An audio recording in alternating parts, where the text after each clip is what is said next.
All right, let's bring us all up. Let's hide that one. All right, welcome to Crypto Chat Live. I'm Joe. Sean. There's Sean right there. Keith is still at the beach enjoying himself. I did send him the link. I'm always hoping that maybe he'll just wake up and hit the link real quick. Dude, it's like 4 a.m. or something. From the beach, just to show off that he's at the beach. Punch Out is not here yet. Hopefully he will show up. Puncraft. Yep. He's our fourth host here on Crypto Chat.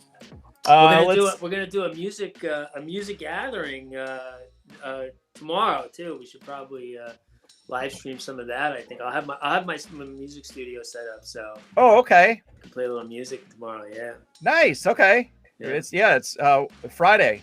A wine Friday. Yeah, man. So bring your wine and watch us. All right, let's hit to the markets. Let's get into it. Let me pull this up. So markets have been down today. I watched it at one point. It's almost back down where it was before, around 31,000. I watched ETH go down to about 18 today. Everything's like bouncing around that same area. Yeah. Nothing's changed yet. You think it's totally just all the FUD? Bound. Yeah, man. Yep. Yeah. Very range bound. I don't see anything happening again, until I don't know. Some people are saying August. I still say September before you see a breakout. It's sell in May and go away. Yep. Think that grayscale thing has a lot to do with it, or it's like what Jerome Powell's talking about and everything else? I don't think that. No, I don't think that. I don't think either of those things. Honestly, I think nobody cares about what Jerry says, and I don't think that any of the grayscale stuff really panned out. It was a very small amount as a percentage of total that was being released. And though ETH and Bitcoin are positively correlated, I don't think that people are bailing out. People still believe that 140, 150,000. Bitcoin is doable by the end of the year, and so why would they sell at 30? I don't think so. So is it a good time to buy in then? You don't think it's dropping anymore? Yeah, you're gonna see low, strategic purchases. If it goes to say 28, which I don't believe it will, but I think you'd see a huge buy-in at something like 28, 29. If underneath that 30,000 psychological level, I think there's a ton of buyers, but I don't think you're going to get below 30, honestly. It's going to be sideways for the next 5 or 6 weeks. So enjoy your vacations and don't worry about it.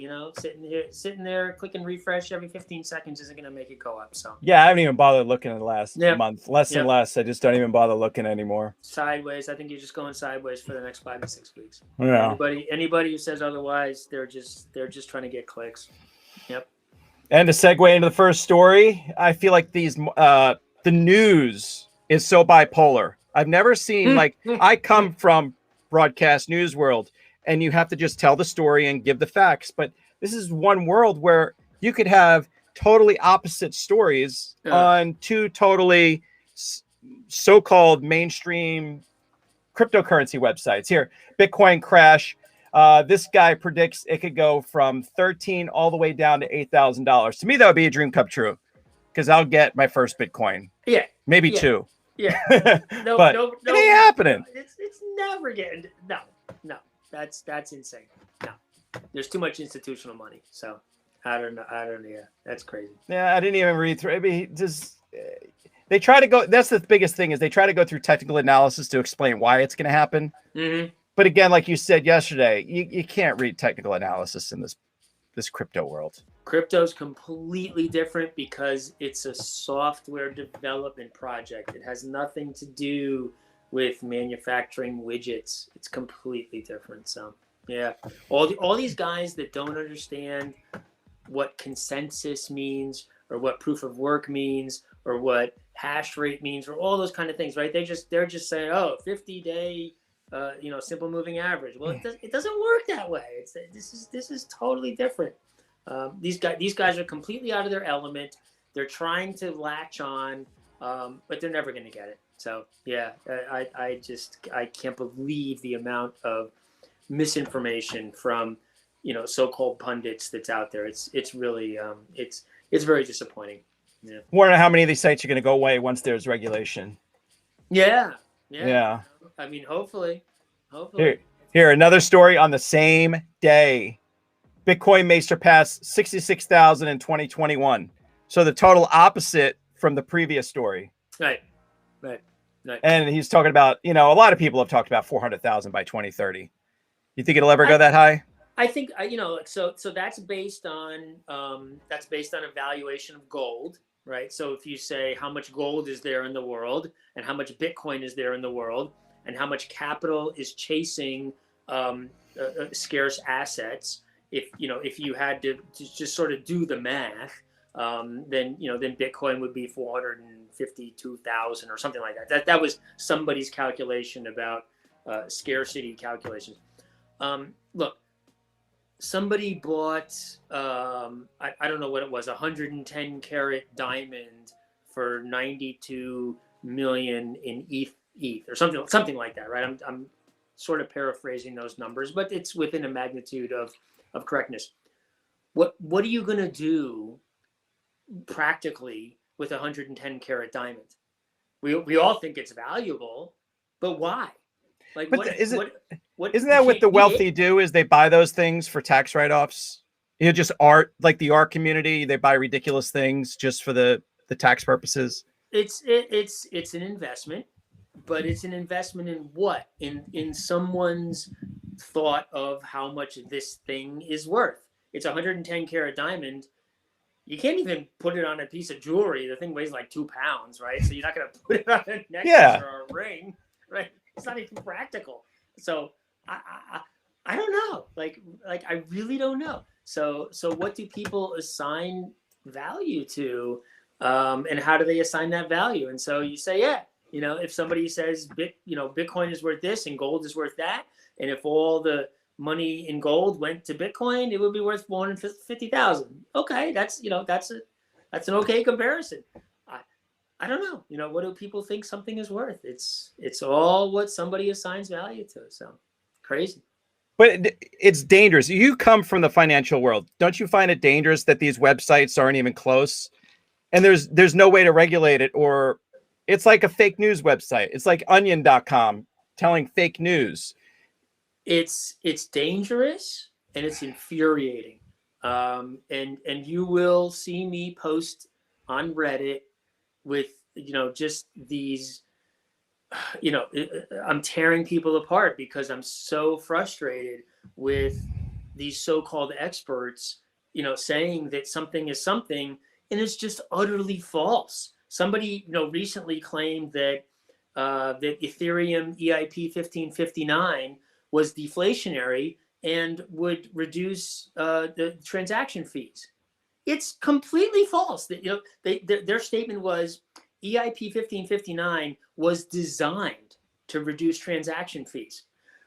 1559 has nothing to do with Ethereum transaction fees whatsoever. And it's just incredible lack of misunderstanding. It's so infuriating by all these so-called experts that really have no idea what crypto is about. So again, it's just a bunch of people sort of latching on and I would almost say desperately clinging on, because their financial world is being disintermediated by crypto. The fact that crypto is taking over the financial landscape slowly. It's only about 1% of the total financial landscape right now, but they see this and they're like, oh, I need a piece of that. And then they try to get a piece of it, but they get it completely wrong. It's almost like the ultimate revenge of the nerds, that all the tech guys are finally like able to stick it to the man and say, you guys, we don't need you anymore.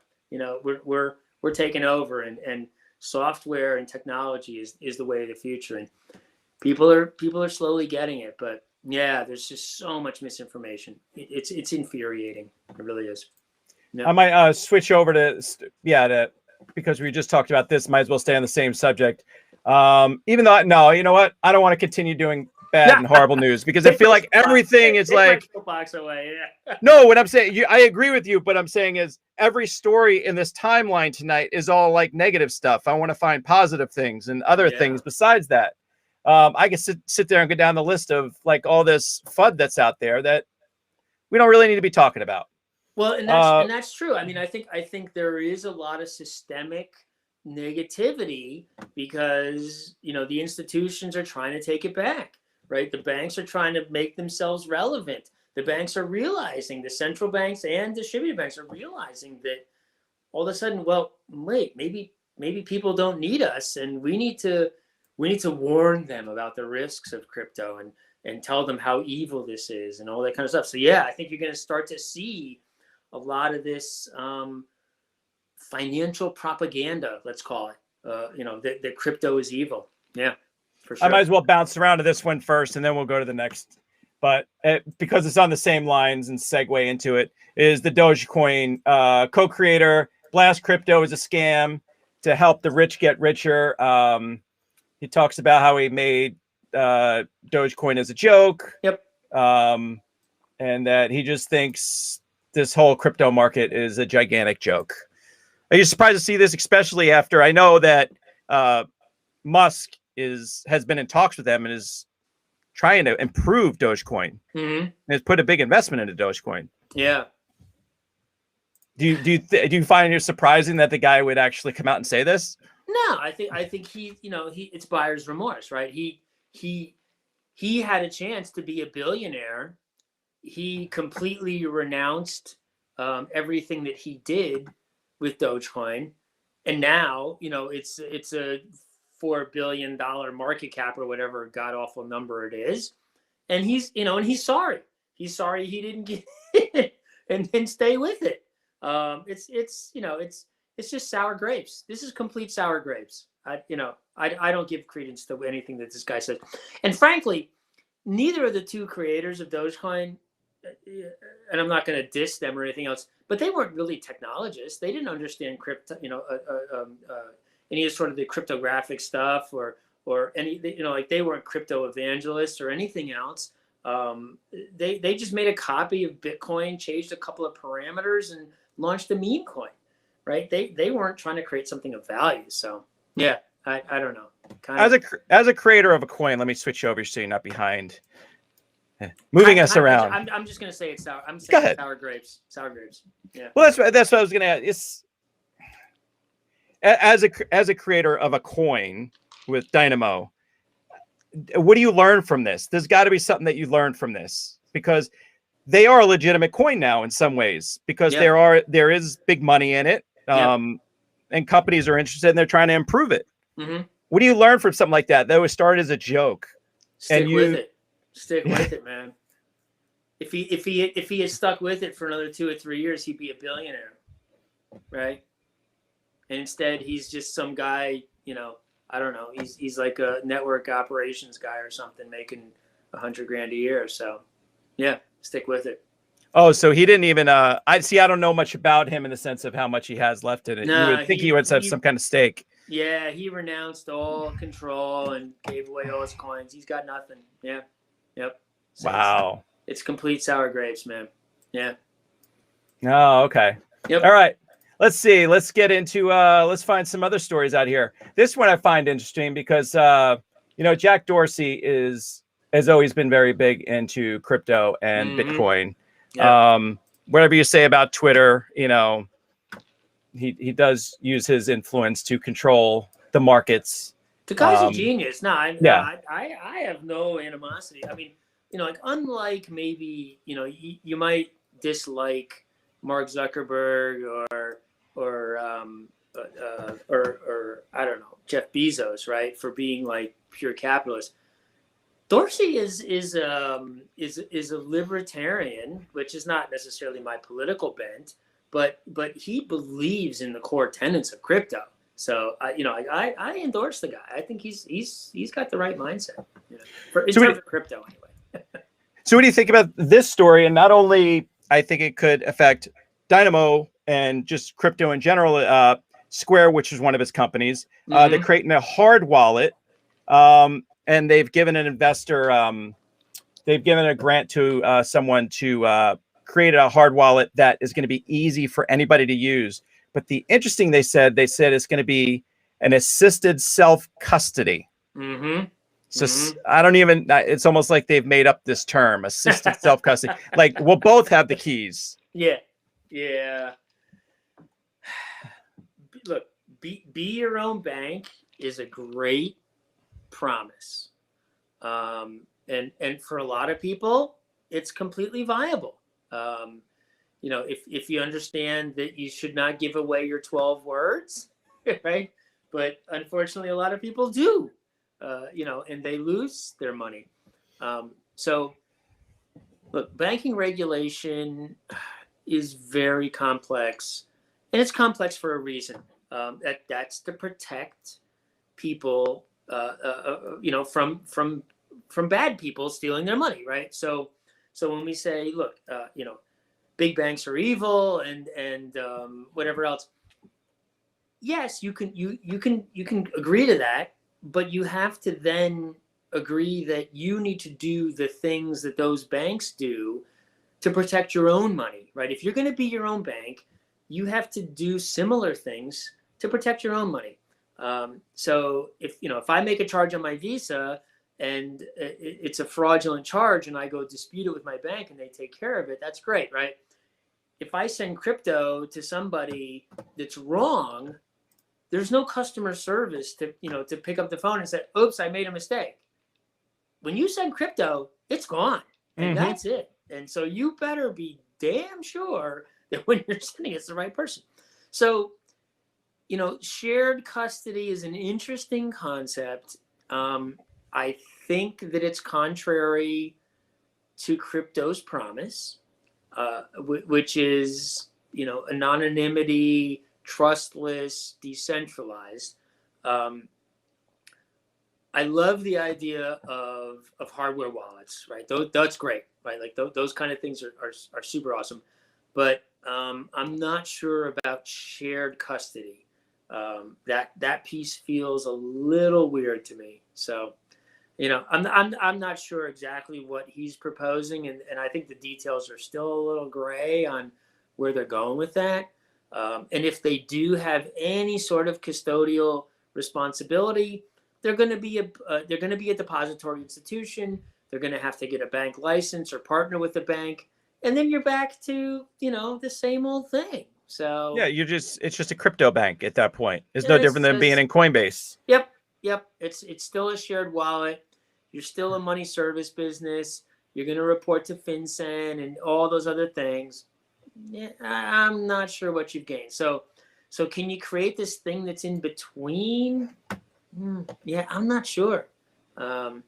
It's to me, wallet custody is all or nothing. Either you have the keys or someone else has the keys. And if you don't have the keys, you don't have the coins. So, but in a way, this is going to be a positive thing regardless, because it's going to bring more people into the world of crypto. Oh yeah, for sure. No, look, more capital inflows into crypto. That's a positive, no question about it. Is it in the spirit of crypto? I'm not quite sure. Yeah, because he's already said it's definitely going to be a Bitcoin wallet. Yep. He loves his Bitcoin. So, all right, let's switch over to what do we got here? It's always fun trying to switch these things around. I was going to look at Dynamo and our price today. I'm going to switch these over. There we go. So what do you think? We're just hitting around 2 months in now. Yeah. On the coin. I guess now this CoinGecko, I just pulled this one up. Yep. So we really can't see what our market cap is. They don't even put it up there yet. Yeah. We got about 280,000 blocks. So you're looking at, a couple $100,000, something like that. I think what's interesting is when you look at Safe Trade, look, we're only on one exchange, which is Safe Trade. And when you look at the bid offer spread, it's actually narrowing. there is actually a decent, there's a decent margin in there. So I'm kind of like, I'm kind of hopeful about this, that there's getting to be some liquidity. We have a little bit of issue with the transaction cost, on Safe Trade, and so I'd like to address that, with those guys at some point, because there's a bit of friction in order to withdraw, but yeah, I mean, there's a decent bid offer spread. Look, still though, if you look at if I went in there and bought, let's say, $5,000 of Dynamo US, the price would go to about $4. So we could literally, you could 10x this coin with $5,000, right? So yeah, it's still young. It's still young. The liquidity's thin. We're still trying to find our range. But yeah, 31 cents is like, that's super promising as a real market price to me. I'm really happy with that. How do you feel about it? You kind of launched while the market was down. I almost feel like that's better when you launch when the market's down than if you launched it when it was peak and then it dropped. To be honest, I don't want to blame the market, because I think that a lot of shit coins that are way down will say, oh well, the market's down 50%. You can't blame us because our project's crap. You need to blame the market. I think that's don't even go there. Each project stands on its own. Each project has its own future potential. I think we have a ton of future potential, and so I don't think that we're correlated to the altcoin market overall.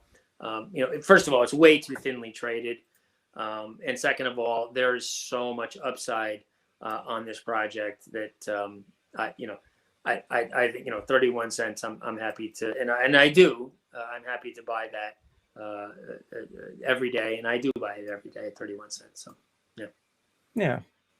All right, I'm just looking around. We flew through our list pretty quick today. Mm-hmm. Let's see what else we have out there. The Dogecoin. It's all just like horrible world's ending type stuff with crypto. There's nothing happy.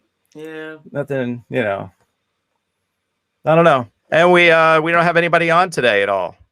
We don't have our maybe it didn't broadcast to Discord. Oh. Oh yeah, that's right. Yeah, I don't know. Puncraft, nobody's up. They probably didn't link to Discord, so. All right. Yeah. All right. Well, anything else? We did a good 40 minutes today. Yeah. I have we're gonna publish our distributed web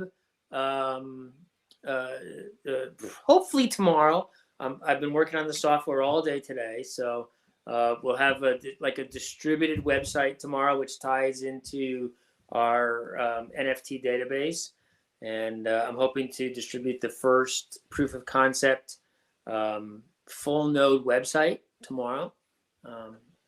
My main blocker was figuring out how to do cross-platform sockets. It's a little bit technical, but we need to be able to serve up web pages, whether it's on Windows or Linux or whatever people are running on. So that was the only main thing that was blocking me. But yeah, it's very exciting from a technical standpoint. It sounds a little nerdy, but there's some really cool stuff coming in the next, tomorrow and the day after. Some really cool. In the world of NFTs, so it's really going to be tomorrow's stuff's going to be NFTs. Yep. I'll definitely have some screenshots, and we'll be able to show being able to browse a full node and look at a web page that was mined into the blockchain. It's going to be pretty cool. So yeah. Awesome. Yeah. All right. Somebody's Ruho said that they posted the links. Well, we were about 45 minutes late. From our time, but we're trying to do our best. We'll do our rock and roll get together. I'll have my studio set up in the basement. We'll play some guitar and sing some songs, and yeah, it'll be fun. Yeah, we'll have a good day tomorrow. Yep. Be a good time. Yep. All right. We good for Cool. tonight? Yep. All right. I'll see you, Sean. All right, man. See you tomorrow.